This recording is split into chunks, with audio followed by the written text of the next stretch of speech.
our governments are often criticized for their inability to effectively execute large infrastructure projects. The United States has recently announced a federal infrastructure plan that promises to allocate more than $1 trillion towards upgrading and repairing infrastructure throughout the country.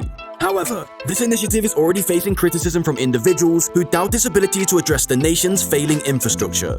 Similar skepticism is often directed towards smaller projects, which tend to be marred by delays and significant cost overruns. This is unfortunate because investing in infrastructure can be one of the most worthwhile actions a government can take.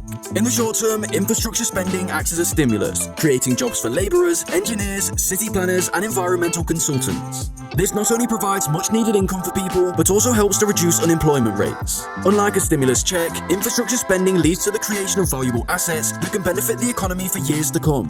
In the distant future, even after the effects of the regular stimulus payments have faded, there will be long-lasting results from projects like the Hoover Dam, which was constructed in parts to provide jobs during the Great Depression.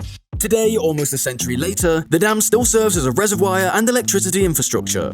Investment in infrastructure is undeniably important.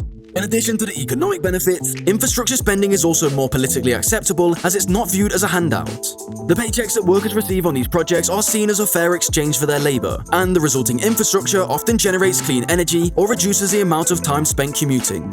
Overall, infrastructure spending is highly beneficial, and this is why people become so frustrated when projects seem to stall or get stuck in a never-ending cycle of bureaucracy and consultants. The lack of progress can be seen as a waste of time and resources, especially when compared to places like China, where infrastructure projects seem to be completed much more efficiently. This sense of frustration often causes us to look at countries like China, where infrastructure projects appear to be successful. American roads and bridges are deteriorating, while China is constructing remarkable engineering feats. China has even accomplished the unthinkable by building an entire hospital in just 10 days, whereas the city of San Francisco took 10 years to approve a new bus route. Even long after the initial investment has been made, infrastructure projects can continue to provide significant value. Comment below what you think about China's fast-paced infrastructural developments. Comparing the timelines, it took California 20 years to plan a rail network, while China built the largest one in the world in the same amount of time. Similarly, Sydney spent over $3 billion and more than 4 years to build trams that combine the traffic issues of buses with the inflexibility of trains. It's understandable why people think China's approach to infrastructure is effective, but it's not without its drawbacks. China's high-speed rail network is impressive, but it poses a risk to the Chinese economy that could make Evergrande seem like a minor issue. The reason behind China's fast development of a massive high-speed rail network is the country's large population and the perception of car ownership as a luxury. A well-established rail network became a necessary solution for providing a cost-effective and efficient mode of transportation for people across the country. This demand was not previously presented, as most Chinese workers lived and worked in their hometowns. However, with the countries opening up to the world, more and more young workers moved to the big cities, creating a need for accessible transportation to their families. Before the advent of high-speed rail, workers would spend days or even weeks traveling long distances by bus. By 2008, the Chinese government had already initiated some high-speed rail projects, but the global financial crisis accelerated their efforts. Although China was also affected by the crisis, it was hit harder due to its greater reliance on international trade at the time. During this period, trade intensity plummeted, resulting in a decline in both imports and exports. This was particularly devastating for a country like China, heavily dependent on global trade. In 2008, the global financial crisis caused China to ramp up its efforts on high-speed rail development, which had already been underway. Although the crisis had already had a significant impact on China's trade intensity, causing a decline in both imports and exports, the country responded with fiscal stimulus to counter the blow. However, rather than giving out money without a clear idea of how long the crisis would last, China opted to employ people who had lost their jobs in export markets to build high-speed rail. The approach allowed the country to achieve two goals. It provided employment opportunities for millions of people, and it helped prevent a recession. The Beijing to Shanghai track alone employed over 100,000 workers, and other workers were involved in factories producing steel and cement, delivering materials to the site, and providing goods and services to the workers. However, corruption was a significant issue that plagued the rail program from its inception. Although corruption is common in many government work projects, the scale and visibility of this project made corruption scandals bigger and bolder. This was a significant problem for the government because it made it difficult to promote the project's accomplishments without being overshadowed by news of officials taking bribes. Moreover, the rail program's problems were compounded in 2011 when two high-speed trains crashed on a section of track that was elevated 20 meters above the ground. The Chinese government had already begun working on high-speed rail developments before 2008, but the global financial crisis accelerated these efforts. However, instead of simply providing monetary stimulus, the government decided to put people who might have lost their jobs due to falling trade intensity to work building high-speed rail. This decision proved a wise one, as the rail program provided millions of jobs and helped China avoid going into a recession.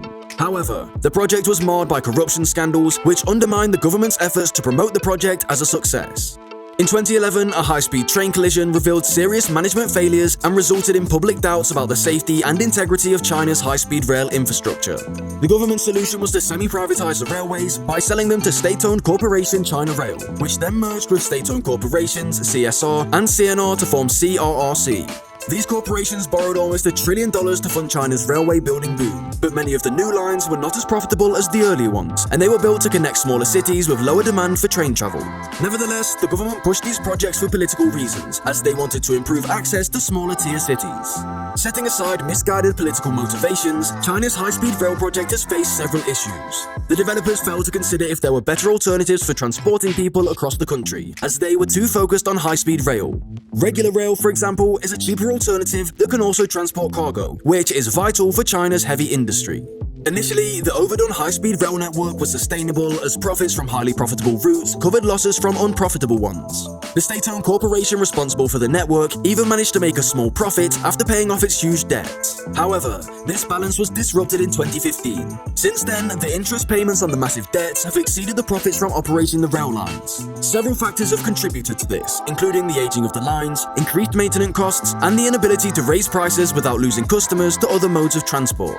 The COVID pandemic further exacerbated the situation, causing demand for rail tickets to plummet and almost every line to become unprofitable. This has left China with a state-owned enterprise burdened with a debt of $850 billion that it cannot repay. Ironically, this has occurred at a time when fiscal stimulus, like the original high-speed rail development program from 2008, would have been needed again. Of course, it's unlikely that the government will continue to invest in high-speed rail construction. However, they cannot escape the problems created by the current network. If the government tries to sell off the network to pay off the loans, any profit-motivated buyer would only be interested in the profitable routes between major cities, leaving the government to bear the cost of maintaining unprofitable routes with taxpayer money. Alternatively, they could close down the railways, but that would result in significant job losses and tarnish China's image as an economic powerhouse. The last option is a bailout and a return to government ownership of the railway. Despite China's railway being state-owned, it has some independence not afforded to government ministries. All of these options have significant drawbacks, especially during a time when China is facing a housing market crash, energy crisis, and the ongoing pandemic. It's challenging to envision a scenario where China can brush these issues aside. The latest issue with the high-speed rail network is a reminder of why massive infrastructure projects such as railway lines, highways, and bridges require extensive planning and implementation, even in one's own country.